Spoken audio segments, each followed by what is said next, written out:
Hello everyone, welcome back to the channel. कैसे हो आप लोग? तो देखो यार, अब एक छोटी सी कहानी है। कहानी ऐसी है कि 6 महीने पहले ना मेरे को लिटरली बहुत दिक्कत हुई थी। जब मैं यार बेसिकली कोटलिन कर रहा था ना, तो मेरे को रियलाइजेशन नहीं थी कि मेरे को इतनी सारी चीज़ें नहीं आती है।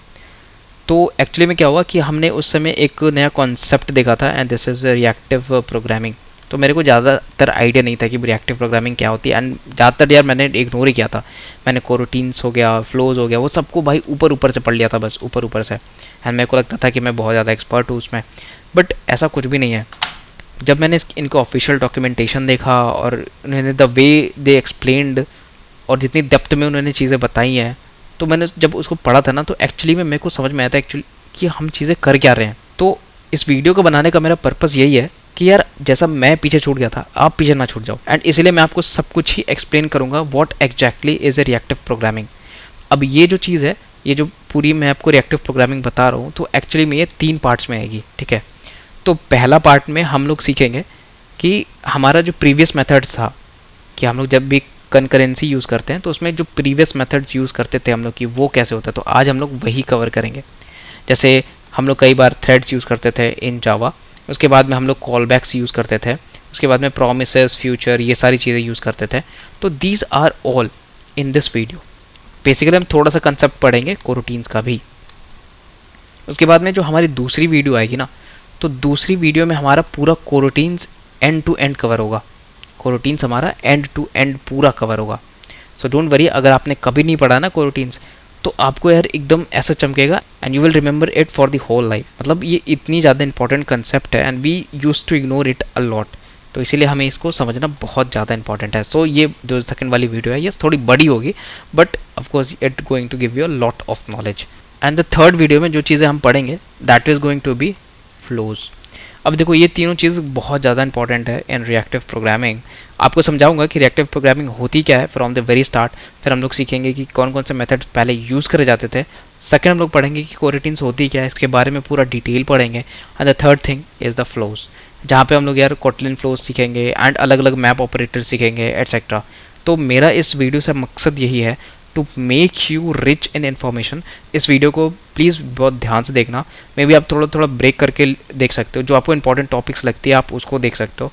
एंड सभी कोई का टाइम स्टैम्प मैं आपको नीचे दे दूंगा। तो देखो यार, अगर आपको जेन्युइनली कंटेंट पसंद आता है एंड आपको अच्छा लग रहा है चैनल, तो please make sure to subscribe it, because बहुत मेहनत लगती है यार कंटेंट बनाने में एंड देन आप लोगों के सामने प्रेजेंट करने में। It is actually a job in itself. तो अगर आपका थोड़ा सा भी कंट्रीब्यूशन मिलेगा मुझे, तो I will be very happy, right. वैसे कंटेंट्स तो मैं फिर भी बनाऊंगा, but this gives me a positive informations. So yup, once again let's get started. So चलो फोक्स, शुरू करते हैं रिएक्टिव प्रोग्रामिंग के साथ। और इस मॉड्यूल पे बेसिकली अपन कवर करेंगे कि आखिर रिएक्टिव प्रोग्रामिंग है क्या। उसके बाद हम लोग देखेंगे कि कंकरेंसी क्या है, और इसमें जितने भी पॉइंट्स बन सकते हैं, जितने भी सिली पॉइंट्स हो गए, जितने भी क्वेश्चंस हो गए, मैं आपको सब कुछ बताऊंगा। तो स्टे ट्यून्ड।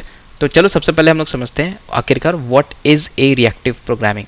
तो देखो, बहुत ही सरल और बहुत ही साधारण भाषा में बोलूँ ना, तो रिएक्टिव प्रोग्रामिंग मतलब कि डेटा के साथ आपका ऐप कैसे रिएक्ट करता है। तो सपोज करो कि ये यार यहाँ पे आपका फ़ोन है एंड यहाँ पे आपको बहुत सारे खाने के डिशेस दिखाए जा रहे हैं, ठीक है। तो ये मेरा हो गया रसगुल्ला, ये हो गया आपका कुछ अनदर स्वीट, इसके बाद हो गया जलेबी, और भी बहुत सारी चीज़ें होती है। अभी मेरे को बस ये याद आ रही है, अब कुछ है तो मेंशन कर देना कमेंट बॉक्स पे। तो सपोज़ करो कि यार मैंने यहाँ पे एक डेटा सर्वर था जो इसको बार बार लोड करता था, ठीक है, कि यहाँ पे जो मैंने डेटा डाला और ये यहाँ पे अपडेट हो गई यूआई पे। सो ऐसा होगा, सपोज़ कि मैंने यहाँ पे एक नया डेटा डाला, तो इस डेटा के अपडेट करते ही क्या मेरा ये डेटा अपडेट हो रहा है। तो जिस तरीके से हमारा एप्लीकेशन किसी भी डेटा चेंज को रिएक्ट करता है, उसको हम लोग कहते हैं reactive programming. Reactive programming hopefully आपको समझ में आई होगी। अब दूसरी चीज़ की तरफ आते हैं हम लोग कि यार कंकरेंसी क्या है। कंकरेंसी, अब देखो कंकरेंसी पार्ट है रिएक्टिव प्रोग्रामिंग का, क्योंकि आप बिना कंकरेंसी पढ़े हुए रिएक्टिव प्रोग्रामिंग नहीं ख़त्म कर सकते हो। कंकरेंसी के बाद आती है फ्लोज। तो हम लोग फ्लोज जो है वो दूसरे मॉड्यूल पे देखेंगे, but for now we will be focus more on the concurrency. देखो, हम सभी को पता है यार, फ्रॉम द वेरी स्टार्ट, जब भी आप लोग एप्लीकेशन बना रहे होगे या फिर आप रियल लाइफ में ही ले लो ना, सपोज़ करो कि आप एक टाइम पे एक ही काम करते हो, करेक्ट। आप ऐसा तो है नहीं कि एक टाइम पे बर्तन भी धो रहे हो, दूसरी तरफ आप वैलोरेंट भी खेल रहे हो। ऐसा तो पॉसिबल एकदम बिल्कुल भी नहीं है ना, एक टाइम पे एक ही चीज़ हो सकेगी। हाँ गाइस, वैलोरेंट भी खेलता हूँ, क्यों भाई मैं इंसान नहीं हूँ क्या, क्या सोच रहे हो। तो ये कनकरेंसी का मतलब होता है कि आप कितने सारे चीज़ों को एक साथ कर पा रहे हो, that is called concurrency. Correct. अब यहाँ पे सपोज करो आपका जो फ़ोन है इसमें भी मल्टीपल प्रोसेसेस चल रहे हैं। अब कहीं पे कोई प्रोसेस यूआई को ड्रॉ कर रहा है, कहीं पे कोई प्रोसेस यार बैकग्राउंड से कोई डेटा अपडेट कर रहा है बैकग्राउंड पे, एटसेट्रा। तो हम डेवलपर्स के पास एक ही चैलेंज हमेशा से ही रही है, दैट इज़ कि हम किसी भी ऐप को ब्लॉक होने से कैसे रोक सकते हैं। तो कभी आप देखोगे कि आपका एप्लीकेशन जो है वो अटक गया, एएनआर हिट हो गया, एंड फिर आपको क्या हुआ कि आपको ऐप क्लोज करनी पड़ी एंड देन वापस से ओपन करना पड़ा। तो हमारा सबसे बड़ा चैलेंजेस यही होता है किसी भी एप्लीकेशन को बिल्ड करते वक्त, कि यार वो जो है वो रुक ना जाए, कहीं पे भी फट ना जाए, कहीं पे भी रुक ना जाए, कहीं पे भी उसका थ्रेड क्लोज ना हो जाए, कहीं पे भी उसका एएनआर हिट ना हो। तो ऐसे करके हम लोग काफ़ी सारी चीज़ों के लिए हम लोग प्रिवेंशन करना चाहते हैं, एंड बहुत हद तक हम लोग यार चीज़ें करते भी हैं। अब आपको मैं बताऊंगा कि हम ऐसे कौन कौन सी मेथड्स पहले यूज़ करते थे, एंड मोस्ट प्रॉब्ली अभी भी हम लोग थोड़ा बहुत यूज़ करते हैं उन मेथड्स को in Android basically and in Kotlin language. तो देखो, इस ब्लॉकिंग को हैंडल करने के लिए हम लोग बहुत पहले से ही काफ़ी सारी चीज़ें ऑलरेडी यूज़ करते आ रहे हैं इन कॉटलिन। जैसे एक हो गया अपना थ्रेडिंग, फिर कॉल बैक, फिर फ्यूचर प्रोमिसेस एंड अदर, जैसे आप लोग जावास्क्रिप्ट में देखोगे, या फिर अगर आप फ्लटर करते हो तो उसमें आप लोग फ्यूचर का नाम सुने होगे। देन आप लोग यहाँ पे सुने होगे रिएक्टिव एक्सटेंशन, जिसको हम लोग कई बार RX जावा भी बोलते हैं।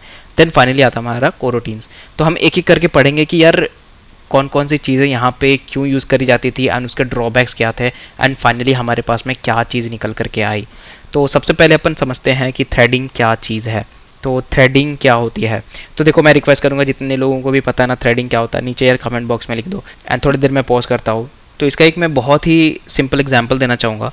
तो जैसे कि मैंने आपको उस स्टार्ट में भी बोला था कि यार मैं वैलोरेंट बहुत खेलता हूँ। यस भाई, मैं सैटरडे संडे को वैलोरेंट खेलता हूँ। अगर आप लोग खेलते हो तो आ जाओ मेरे साथ, साथ मिलकर बैठ के खेलेंगे।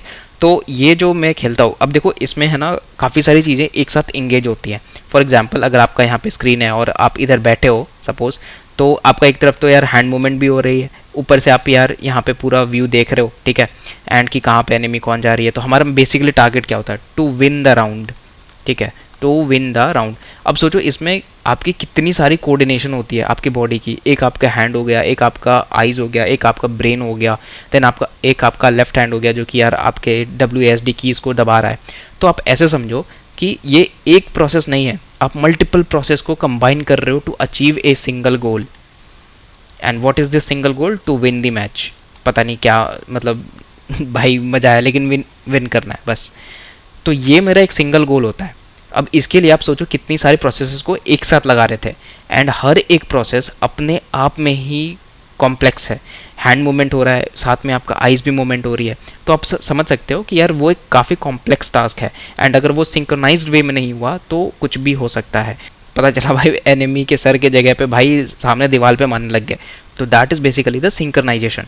तो इतने सारे जो मैंने आपको प्रोसेसेस बताए जो ऑलरेडी डिफरेंट डिफरेंट में चल रहे थे, तो दिस ऑल आप ऐसा समझ सकते हो is a thread 1, thread 2, thread 3। तो बेसिकली थ्रेड होते क्या हैं, तो thread is nothing but A set of instructions. अब सभी को पता है यार कि एंड्रॉयड एप्लीकेशन में एक हमारी थ्रेड होती है मेन थ्रेड, एंड बेसिकली ये जो मेरा मेन थ्रेड है ना, this main thread is the most important. And जितनी भी आपकी UI ड्राइंग हो गई आपके एप्लीकेशन पे, this all are executed in the main thread itself. तो ऐसा समझो कि जब भी आप लोग एप्लीकेशन को ओपन करते हो तो यहाँ पे क्या होता है कि एक प्रोसेस चलती है, and this process called main thread, ठीक है, और जहाँ पे आपकी सारी UIs वगैरह रेंडर की जाती हैं। तो अब आप पूछो कि मेन ही थ्रेड होती है और कुछ नहीं होता है। यस ऑफकोर्स, देखो थ्रेड है तो ऑफकोर्स अलग अलग ही होगा। तो एक होता है मेरा मेन थ्रेड, एक होता है मेरा बैकग्राउंड थ्रेड, ठीक है, and this is being made for doing the heavy lifting. मान लो कल को जा कर के आप कुछ डाउनलोड करते हो इंटरनेट से काफ़ी हैवी डेटा, तो उस केस में क्या होगा, अगर आप मेन थ्रेड पे रन कर दोगे तो ये सिंस UI से रिलेटेड होती है मेन थ्रेड अपनी, तो जैसे ही मेरा मेन थ्रेड ब्लॉक होगा तो क्या होगा, एक तरह से आपकी जो पूरी एप्लीकेशन है वो क्रैश कर जाएगी, बिकॉज हमारा जो ऐप है वो रिस्पॉन्ड ही नहीं करेगा। और अगर रिस्पॉन्ड नहीं करेगा तो उस केस में क्या हिट होता है, ANR। आप लोगों से क्वेश्चन है, ये बताओ कि ANR कितने सेकंड्स के बाद हिट होती है। जितने वालों को भाई मैं पिन कर दूंगा उसका मैसेज, तो यस मेक श्योर आप आंसर जरूर लिखना। तो यहाँ से मेरे को दो चीज़ समझ में आई कि एक होता है अपना मेन थ्रेड, तो this thread is basically the set of instructions जो मैं आपको बता रहा हूँ। तो this is set of instructions जो क्या करती है, जितनी भी आपकी UI रेंडरिंग वाली पार्ट है ना वो मेन थ्रेड पे ही होती है। अब एक होता है मेरा बैकग्राउंड थ्रेड, ठीक है, ये मेरा बैकग्राउंड थ्रेड होता है। अब बैकग्राउंड थ्रेड में आप एक्चुअली में काफ़ी सारे हैवी लिफ्टिंग करते हो, जितने भी डाउनलोडिंग वगैरह है फ्रॉम द इंटरनेट, तो आप इसको बैकग्राउंड पे रन करके छोड़ देते हो, and this handles all the extreme data related problems, ठीक है। तो इससे क्या होता है कि अपनी एप्लीकेशन बैलेंस्ड रहती है, एक यूआई थ्रेड से और एक मेरा बैकग्राउंड थ्रेड से। आपका जो सीपीयू है वो मल्टीपल थ्रेड्स जनरेट कर सकता है। एक और चीज़ आपको ये बतानी है कि जो मेरा थ्रेड होता है ना वो फ्री नहीं होता है। ये जो मेरा थ्रेड है वो एक्चुअली में रिसोर्सेज कंज्यूम करती है। मतलब मान लो अगर आपका सीपीयू एक थ्रेड को क्रिएट करता है, this creates 1 megabyte of memory. आप समझ सकते हो कि अगर मान लो आपके पास में टोटल जीबी ऑफ रैम है 2048, तो इसमें से 1 MB तो ये खुद ही थ्रेड ही ले लेगा। एंड दिस ऑल्सो डिपेंड्स कि आप ओएस कौन सा यूज़ करते हो। अगर आप विंडोज़ में हो तो 1 MB लेता है, अगर आप लिनक्स पे हो तो भाई ये 8 MB तक लेता है। तो आप समझ सकते हो कि thread banana is not feasibility possible कि आप बहुत सारे थ्रेड्स बना दो, नहीं तो इस केस में क्या होगा कि आपकी पीसी हैंग कर सकती है, आपका मोबाइल क्रैश कर सकता है जो भी प्रोसेसेस चल रहे हैं उसके रिगार्डिंग। तो दिस इज़ नॉट एवरीथिंग। अब देखो एक और चीज़ होती है यहाँ पे, जैसे मान लो कि हम यहाँ पे यार एक डेटा जो है वो डाउनलोड कर रहे थे from the background thread, background thread से हम इसको डाउनलोड कर रहे थे। Now in the next scene क्या हुआ कि अब ये बैकग्राउंड थ्रेड से हमें मेन थ्रेड पे शो करना है, मतलब यहाँ पे आप मान लो यूआई पे शो करना है। तो अब क्या करते हो कि कंटेक्स्ट को स्विच करते हो। हम लोग इसको कहते हैं कंटेक्स्ट स्विचिंग। मतलब जब भी आप एक थ्रेड से दूसरे थ्रेड पे स्विच करते हो ना, तो इसको हम लोग कहते हैं कंटेक्स्ट स्विचिंग, कंटेक्स्ट स्विचिंग। और जब कंटेक्स्ट स्विच होता है तो इसमें भी बहुत सारी रिसोर्सेस जाती हैं, इसलिए यहाँ पे ये और भी ज़्यादा महंगा हो जाता है ये सारी चीज़ें करना। तो कंक्लूजन क्या निकला कि हम लोग थ्रेड्स यूज़ कर सकते हैं। अभी तक हम लोग यार जावा में काफ़ी सारे थ्रेड्स ऑलरेडी यूज़ करते आ रहे थे। तो सबसे पहले यहाँ पे दिक्कत ये हुई कि काफ़ी ज़्यादा एक्सपेंसिव है, आप मतलब बार बार थ्रेड्स नहीं क्रिएट कर सकते हो। दूसरा है कि यार ऐसा होता है कि कोई भी अगर प्रोसेस चल रहा है ना, सपोज करो कि दिस इज़ द प्रोसेस, तो अगर इसमें एक थ्रेड लग गया तो ये तब तक ही यहाँ पे रहेगा जब तक कि ये पूरा जो टास्क है वो कंप्लीट नहीं हो जाता है।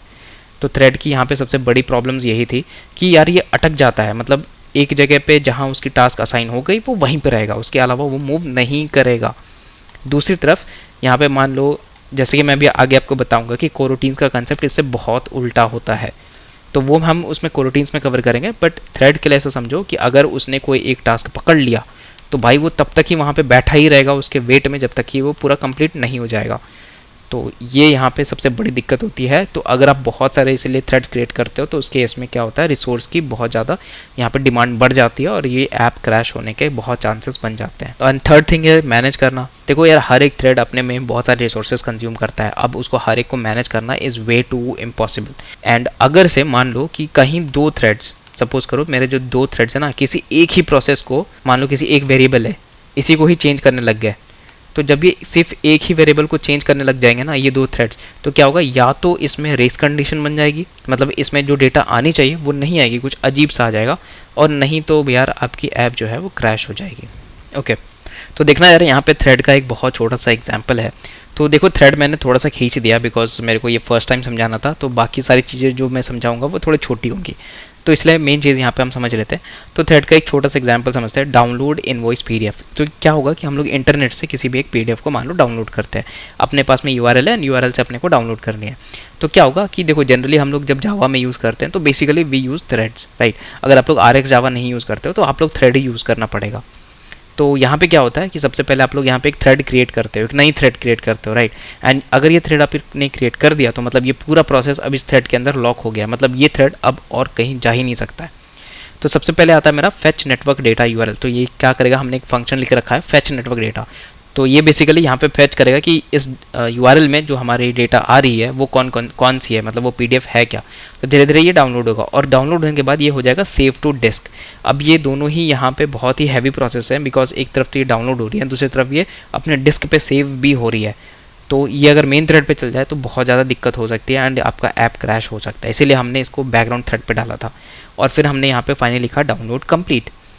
तो होगा ये कि अब देख रहे हो ना, ये वाला जो मैसेज है, this prints immediately while the download happens in the background, it states that ये जो आपका सेक्शन है ये अब आपका थ्रेड में चला जा चुका है, मतलब अब ये थ्रेड हैंडल कर रही है।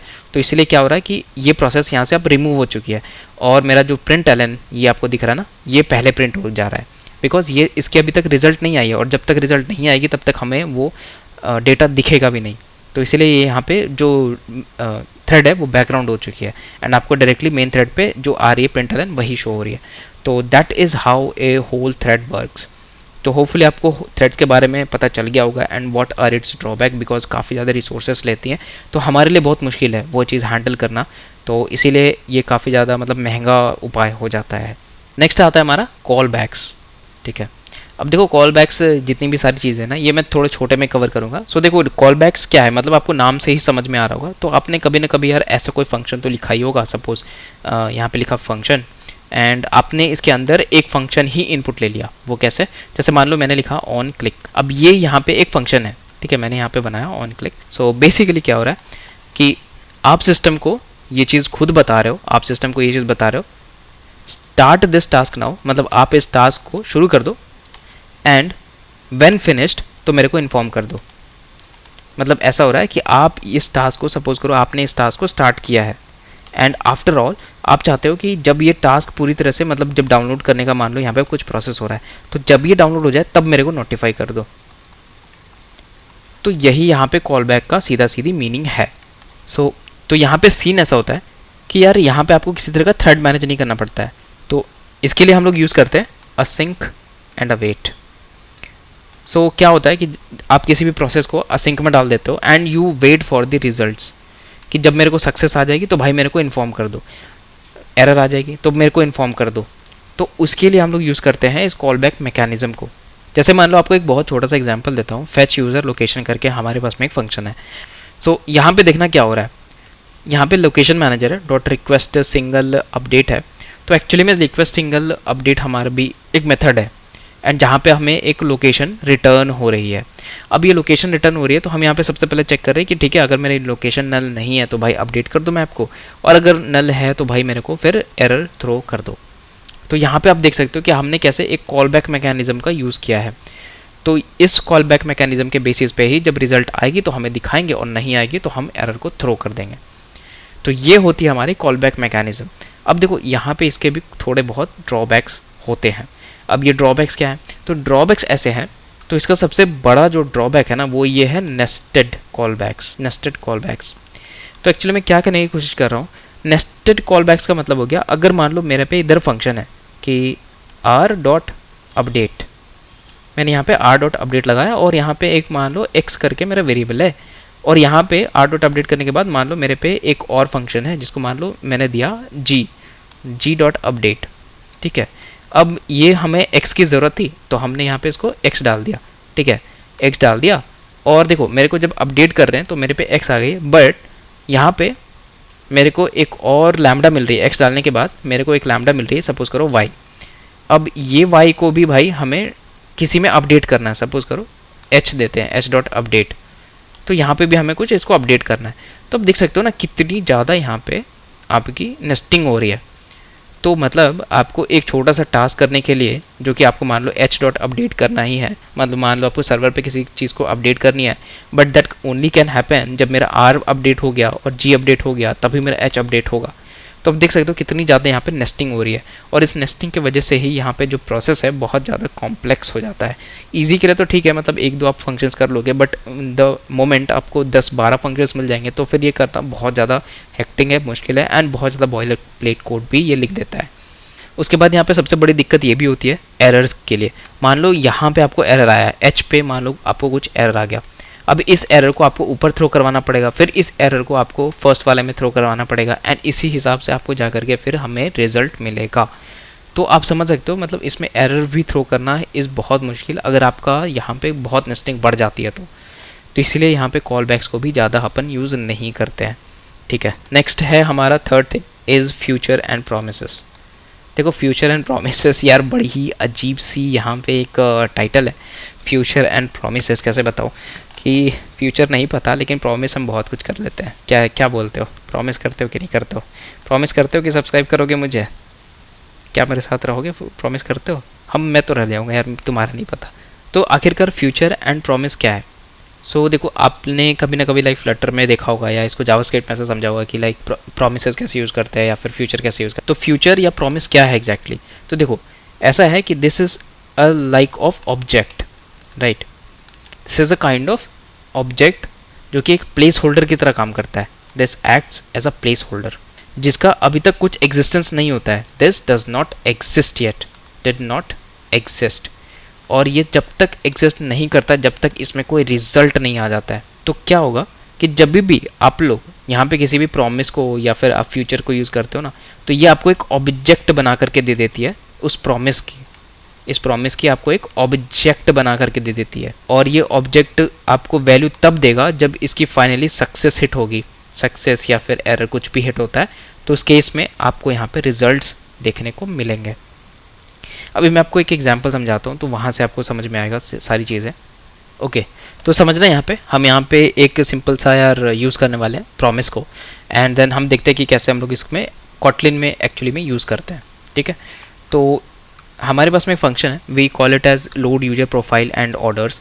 अब यहाँ पे क्या है ना, fetch the user profiles like this will return a completable future. ठीक है, तो जैसे यहाँ पे मेरा जो पहला फंक्शन है, this is fetch user profile async, and यहाँ पे आप देखोगे तो when the profile is ready use the ID to fetch the orders. तो हम लोग यहाँ पे यूज़ करते हैं डॉट देन कंपोज। देखो जब भी आप लोग यहाँ पे फ्यूचर प्रॉमिस को यूज़ करते हो ना, तो आपको यहाँ पे स्पेसिफिकली 2-3 चीज़ें हैं जो आपको लिखनी पड़ेंगी। जैसे यहाँ पे सबसे पहले होता है देन कंपोज। अब देन कंपोज करके हमारे पास में एक एक्सटेंशन होती है जो हमें अलाउ करती है कि यार जब फाइनली हमारा डेटा फेच हो जाए तो हमें क्या करना है। सो बेसिकली यहाँ पे क्या हुआ, मान लो आपका जो यूज़र प्रोफाइल है यहाँ से आ गई, देन कंपोज करके आपका जो यूज़र प्रोफाइल है वो मेरे को मिल गया, मतलब इंटरनेट से हमने उसको निकाल लिया है। तो अब मेरा नेक्स्ट आता है fetch the recent order async. मतलब क्या हुआ कि हमने यहाँ पे एक ऑर्डर भी फेच करना है। तो फ्लो ऐसा है कि सबसे पहले आपने यूज़र फेच किया, उसके बाद में आपने यार यहाँ पे उस यूज़र से आईडी फेच की जो भी हमने ऑर्डर प्लेस किया है उसका। ठीक है, तो देखो आप हम लोग यहीं पे वही यूज़ कर रहे हैं कि सबसे पहले हम लोगों ने उसकी आईडी फेच की, उसके बाद में हम यहाँ पे उसके ऑर्डर्स फेच कर रहे हैं, फेच द रीसेंट ऑर्डर। उसके बाद में जब हमारे पास में ऑर्डर्स भी मिल जाएंगे ना, तो हम क्या करेंगे, स्क्रीन को अपडेट कर देंगे, display order on the screen. तो देखो जब भी आपका मतलब मान लो ये आपका स्क्रीन है और हमने यहाँ पे यूज़र ने क्या किया, एक यूज़र का प्रोफाइल फेच किया, उसके बाद में इसके जितने भी ऑर्डर्स थे वो फेच किया, और इसके बाद इसको हम लोग दिखाएंगे ऑन दी फ़ोन। तो आपको पता होगा कि अमेज़ॉन के एप्लीकेशन में what we do actually is कि यार जब भी आप लोग खोलोगे ना अमेज़ॉन के एप्लीकेशन, तो आपको सारे ऑर्डर्स दिखेंगे, और नहीं होगा तो वो फेच कर लेगा। तो वही कंसेप्ट यहाँ पे भी है, बस द थिंग इज़ दैट कि यहाँ पे अलग अलग चीज़ें यूज़ हो जाती हैं। जैसे अगर इनमें थोड़ा सा क्लियर करूँ, हाँ देख सकते हो। सो यहाँ पे हमें 2-3 चीज़ें यूज़ करनी पड़ती है, जैसे कि मैंने आपको बताया दैट इज़ फर्स्ट थिंग इसकी आपको देन कंपोज यूज़ करना पड़ेगा अगर आपको डेटा चाहिए तो यहाँ पे नेक्स्ट होती है हमारे देन एक्सेप्ट। मतलब कि अब जब ऑर्डर्स मतलब मेरा आ चुका है तो देन आप लोग हमें यहाँ पे क्या करना, when the orders are ready then you need to update the orders. तो उसके लिए अपन करेंगे देन एक्सेप्ट। तो यहाँ पे मेरे को मिल जाएगा इसके ऑर्डर्स, और देखो ये दोनों होने के बाद अगर if there is any errors तो आपको यहाँ पे एक्सेप्शनली कैच करना पड़ेगा जो भी आप यहाँ पे एरर्स आएंगे। तो आप देख सकते हो मतलब आप छोटा सा काम करने के लिए, अभी मैं आपको यार थोड़ी देर में कॉटलिन का भी दिखाऊंगा कि कॉटलिन कितनी आसानी से ये सारी चीज़ें कर जाता है और आपको इतना मेहनत करने की ज़रूरत पड़ती ही नहीं है। तो जब हम लोग प्रोमिसेस या फ्यूचर यूज़ करते हैं ना, तो यही सारी प्रॉब्लम्स होती है कि आपको यार एक्स्ट्रा एक्सटेंशंस लिखने पड़ रहे हैं, देन एक में पास करने पड़ रहे हैं एटसेट्रा। तो ये चीज़ काफ़ी ज़्यादा हेक्टिक हो जाती है एंड लोग जनरली इसको प्रेफर नहीं करते हैं। ओके, तो नेक्स्ट है हमारा यार विच इज़ RX जावा। तो काफ़ी लोगों ने यार RX जावा के बारे में सुना होगा, एंड बेसिकली जब हम लोगों को जावा में कंकरेंसी यूज़ करनी होती है तो बेसिकली ज़्यादातर लोग जो है वो RX जावा का ही यूज़ करते हैं। अब इसमें भी हमने फ्लो बहुत ज़्यादा यूज़ होता है, तो एक्चुअली में हम लोग देखेंगे अभी कि थोड़ा सा देखेंगे RX जावा क्या होता है, हम लोग कैसे इसको करते हैं। And now RX Java is a part of reactive programming. क्योंकि देखो अब है ना हमारा स्ट्रीम ऑफ डेटा शुरू हो गया है, stream of data. The moment हम लोगों का स्ट्रीम ऑफ डेटा शुरू हो जाएगा, ये हमारा RX जावा या कोरोटीन के अंदर घुस जाएगा। ठीक है, तो स्ट्रीम ऑफ डेटा हमारा RX जावा हैंडल करता है। मतलब कि ये बहुत हद तक अब ऐसा समझो कि जो कोरोटीन्स काम करती है ना, बहुत हद तक RX जावा भी सेम काम करता है, बट एग्जैक्टली सेम है नहीं। मैं पहले भी बता दे रहा हूँ, एग्जैक्टली सेम नहीं है, दोनों का प्रोसेस बहुत अलग है। मैं बस आपको यूज़ केसेस बता रहा हूँ कि जो यूज़ केसेस में मेरा कोरोटीन्स करके देता है वो उससे बहुत सिमिलर है RX जावा। तो सपोज़ करो आपने यार किसी वीडियो को स्ट्रीम करना है और अपने मोबाइल फ़ोन पे, तो क्या होगा, आपके पास में कंटिन्यूअस सेट ऑफ डेटा आती रहेगी। अब मान लो यार आपको यहाँ पे चलाते चलाते बीच में ऐड भी देना पड़ गया, तो ये भी आप यहाँ पे एम्बेड करोगे। तो एक्चुअली में क्या हो रहा है, आपकी स्ट्रीम ऑफ डेटा यहाँ से आ रही है एंड आप इसको मोबाइल पे इसको रीड कर रहे हो। तो आप ऐसे समझो कि अभी तक आपको क्या लगता है, अभी तक हमने जितना भी प्रोसेस पढ़ा है, थ्रेड हो गया, प्रोमिसेस हो गई या कॉलबैक्स हो गया, आपको लगता है कि इतनी कॉम्प्लेक्स चीज़ें हम हैंडल कर सकते हैं यूजिंग दैट ओनली?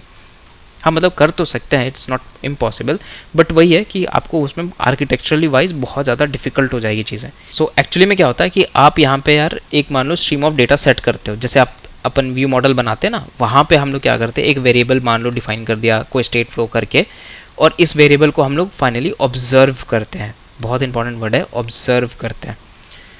तो यहाँ पे अपन क्रिएट करते हैं इसको, जो भी मान लो व्यू मॉडल पे हो गया, तो इस सेट ऑफ डेटा को या स्ट्रीम ऑफ डेटा को अपन क्रिएट करते हैं और फाइनली यूआई पे हम इसको ऑब्जर्व करते हैं। तो ऑब्जर्व क्यों करते हैं, इसके पीछे का रीज़न क्या है? देखो, ऑब्जर्व करने का सबसे बड़ा रीज़न यही है कि जब भी हमारा डेटा में कुछ भी चेंजेस होता है, तो ऑब्जर्व सिंस हम उसको ऑलरेडी कर रहे हैं, तो since there is change in data, तो हम लोग सिंपली यहाँ पे जो भी लेआउट है वो चेंज हो जाती है।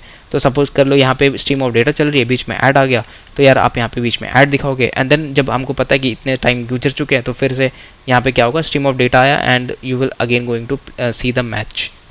तो ऐसे आपका स्ट्रीम ऑफ डेटा चलता है and RX Java handles this using observing the stream of data. तो यहाँ पे देखना यार कि हम लोग है ना एक बहुत ही छोटा सा एग्जांपल देंगे in case of RX Java। तो देखो यार गाइज, हम है ना स्पेसिफिकली हम ये सारी चीज़ें इसीलिए समझ रहे हैं ताकि हमें कोरोटीन समझने में आसान हो। अगर आपको कोरोटीन से समझना है ना, तो बेसिकली आपको समझना पड़ेगा कि हमारे पास में पहले प्रॉब्लम्स थी क्या। इसीलिए मैं इन सारी चीज़ों को डिटेल में कवर कर रहा हूँ ताकि आपको समझ में आए कि why we left these things and started with the coroutines. क्योंकि बहुत लोग कोरोटीन शुरू कर देते हैं बट दे नेवर नो कि एग्जैक्टली में प्रॉब्लम थी कहाँ जो हम उसको शुरू कर रहे हैं। तो बहुत लोगों को बस थ्रेडिंग ही पता होता है, लेकिन मैंने आपको बताया कि प्रोमिसेस भी यूज़ करते हैं, कॉलबैक्स भी यूज़ करते हैं, RX Java भी यूज़ कर रहे हैं, एट्सेट्रा। तो यहाँ पे एक छोटा सा एग्जांपल है RX Java का, आप देखना चाहोगे तो इधर है सेटअप दी लाइव सर्च। तो यहाँ पे हम लोग एक सेटअप कर रहे हैं लाइव सर्च को। सबसे पहले यार यहाँ पे क्या किया, एक ऑब्जर्वेबल लगाया। तो this is search input is actually observable stream of text the user is typing. तो क्या होता है कि आपका मान लो यहाँ पे टेक्स्ट है और इधर से आप इधर टाइप कर रहे हो, ठीक है, तो यहाँ पे आप टाइप करने लगते हो। उसके बाद में search input dot text changes. तो जैसे ही आपने यहाँ पे मान लो कोई भी टेक्स्ट चेंज किया, A से B कर दिया, B से C कर दिया, एटसेट्रा। तो देखो सबसे पहले तो हमारे पास में डिबाउंस लगाया। तो देखो जिनको भी नहीं पता है ना, डिबाउंस का मतलब होता है कि आप मान लो एक कैरेक्टर को प्रेस करते हो ना, तो तुरंत आप दूसरे कैरेक्टर को प्रेस नहीं कर सकते हो, उसके लिए आपको थोड़ा सा टाइम लगेगा, या फिर आप मैनुअली डालते हो लाइक 300 का, 500 का, 1 सेकंड का लगाना है, एटसेट्रा, ताकि जो मेरी क्वेरी है ना वो बहुत जल्दी नहीं चले जाए। क्योंकि अगर क्वेरी बहुत जल्दी जाएगी, अगर हम डिबाउंस नहीं लगाएंगे तो क्या होगा, फिर वो चीज़ प्रोसेस नहीं हो पाएगी और फिर डेटा हमारा करप्ट आ सकता है। तो इसलिए हम यहाँ पे थोड़ा सा डिबाउंस लगाते हैं कि ठीक है, एक थोड़ा सा हम लोग गैप देते हैं एक प्रोसेस के बाद दूसरे प्रोसेस में। तो नेक्स्ट है अपना डिस्टिंक्ट अंटिल चेंज, मतलब ये बताती है इग्नोर कर दो इवेंट को if the text has not actually change. तो जब तक मेरी टेक्स्ट चेंज नहीं होती है तब तक हम यार उसको वापस से कोई कॉल नहीं करेंगे। उसके बाद में नेक्स्ट है हमारा cancel the old network request if a new one starts. मतलब यहाँ पे क्या होगा, आप किसी भी ओल्ड नेटवर्क रिक्वेस्ट अगर आप कर रहे हो तो उसको आप एक तरह से कैंसिल कर दो ताकि हम एक नया रिक्वेस्ट कर सकें। तो this is switch map and finally we are adding the query here. And finally आप देखोगे तो यहाँ पे अपन जो मेन सेक्शन है दिस इज सब्सक्राइब का। तो what we are doing actually is subscribing to the results. So take the final result and show it on the UI and that's why we are subscribing to this flow. तो जो भी हमारी stream of data इधर से input हो करके आ रही है तो हम यहाँ पे इसको सब्सक्राइब कर ले रहे हैं ताकि जो भी मेरे रिजल्ट्स में चेंजेस हो वो यहाँ पे सेट हो जाए। सो सर्च रिजल्ट्स करके हमारा जो भी फंक्शन होगा वहाँ पे हम इसको सेट कर देंगे। तो आप देख सकते हो मतलब RX Java में हाँ मतलब हमारा काफ़ी सारी चीज़ें बहुत हद तक कम हो गई एंड हमारा मेजरली जो है वो चीज़ें सॉर्ट हो गई। जो हमारी पिछले प्रोमिसेस हो गया या तो फिर थ्रेड्स हो गया, ये सब में चीज़ें में नहीं सॉर्ट हो रही थी, यहाँ पे सॉर्ट हो गया। बट वही है, यहाँ पे भी थोड़े बहुत ड्रॉबैक्स तो है, नॉट लाइक दैट बट हाँ कुछ ड्रॉबैक्स तो है। जैसे सबसे पहले आपकी एक पूरी माइंड शिफ्ट होना, ठीक है। तो वैसे तो कोरोटीन्स आप देखो तो उसमें भी आपका बहुत ज़्यादा माइंड शिफ्ट होगी, बट यहाँ RX Java आने के बाद हमने एकदम सोचने का तरीका ही चेंज कर दिया। तो उसमें थोड़ी सी डेवलपर्स को ही प्रॉब्लम जब हम लोग यार स्ट्रीम ऑफ डेटा को हैंडल करने लग गए, स्ट्रीम ऑफ डेटा को इंस्टेड ऑफ जब तक हम लोग कॉल बैक्स और थ्रेड्स का यूज़ कर रहे थे तो हमें पता था कि चीज़ें कैसे होती हैं। बट जब आप द मोमेंट आप लोग सब्सक्राइब करने लग गए एंड देन आप उसको फेच कर रहे हो एटसेट्रा, तो उस केस में वहाँ पे थोड़ी सी प्रॉब्लम हुई थी। उसके बाद में है ओवर इंजीनियर। मतलब होता है ना, कोई छोटी सी इम्प्लीमेंटेशन करनी है भाई, बड़ा सा कोड लिख के डाल दिया। आजकल तो एआई का वैसे भी ज़माना है, तो एआई तो भाई वैसे ही बड़ी बड़ी कोड डाल देती है और फिर लोगों को समझ में नहीं आता है और फिर वो पुश कर देते हैं और फिर उन्हें मैनेजर से गालियाँ मिलती हैं। तो नेक्स्ट है अपना ओवर इंजीनियर। तो मान लो आपको सिंपल सा यार नेटवर्क रिक्वेस्ट ही लिखना है। अब यार आपको एक छोटा सा ही कॉल ही करना है, तो आप थोड़े ना उसको मतलब आप एक पूरा फ्लो बनाओगे, एक स्ट्रीम बनाओगे, करेक्ट? तो that doesn't make any sense. तो इसीलिए RX जावा में क्या होता था ना कि काफ़ी ज़्यादा आपको यहाँ पे जो बॉयलर प्लेट कोड है वो लिखनी पड़ जाती थी एंड ओवर इंजीनियर हो जाता था काफ़ी सारी चीज़ें। तो ये सारी चीज़ों को देखने के बाद हमारा जो है वो मेन जितने भी प्रीवियस अप्रोचेस थे वो सारे हो गए हैं ख़त्म। तो नेक्स्ट एंड लास्ट है अपना कोरोटीन्स। अब देखो यार, कोरोटीन्स वैसे तो अपने आप में बहुत बड़ा टॉपिक है एंड इसीलिए हम इस वीडियो पे इसको कवर नहीं करेंगे। I will just going to tell you about some normal definitions about coroutines. बाकी अगर मैं सब कुछ इसी में बता दूंगा तो भाई वैसे भी आप वीडियो बड़ी हो चुकी है, आप देखोगे नहीं देखोगे, आई डोंट नो। तो अपन नेक्स्ट वीडियो पे इसको प्रॉपरली कवर करेंगे बिकॉज रिएक्टिव प्रोग्रामिंग में कोरोटीन्स का बहुत बड़ा हाथ है। अगर हम इसको नहीं समझ पाए तो it is going to be very tough for us to understand the other things. तो व्हाट इज़ कोरोटीन्स? देखो, कोरोटीन्स हमारे दो चीज़ों से मिलकर के बना है, एक है को एंड दूसरा है रूटीन्स। बहुत सिंपल है यार, को का मतलब है कोऑपरेटिव, रूटीन का मतलब होता है functions. This are functions, this are cooperative. तो मतलब एक फंक्शंस, दो फंक्शंस, तीन फंक्शंस एक साथ कोऑपरेट करते हैं। अगर हम और थोड़ा डीप में जाए तो a coroutine is a suspendable computation that let you write concurrent code in a clear sequential style. तो अगर आप देखोगे ना तो आपको देखने में ये एक्चुअली में बस एक सेंटेंस लग रहा होगा, लेकिन ये एक्चुअली में एक सेंटेंस है नहीं। इस सेंटेंस के अंदर तीन मेजर कॉन्सेप्ट्स हैं अगर आप ध्यान से देखो तो। सबसे पहला है आपका सस्पेंडेबल कंप्यूटेशन, नेक्स्ट है आपका concurrent code and the third one is sequential style. तो जो इन्होंने डेफिनेशन बनाई है वो आपको एक्चुअली लग रहा होगा कि this is going to be a single definition, but actually में इसके अंदर तीन मेजर कॉन्सेप्ट्स हैं। तो अगर आपको कोरोटीन समझना है ना तो आपको ये तीन मेजर कॉन्सेप्ट्स को समझने पड़ेंगे एंड जो भी किए मैं आपको आज नहीं बताऊंगा। तो मिलता है नेक्स्ट वीडियो पे, तब तक के लिए have a good day and keep learning.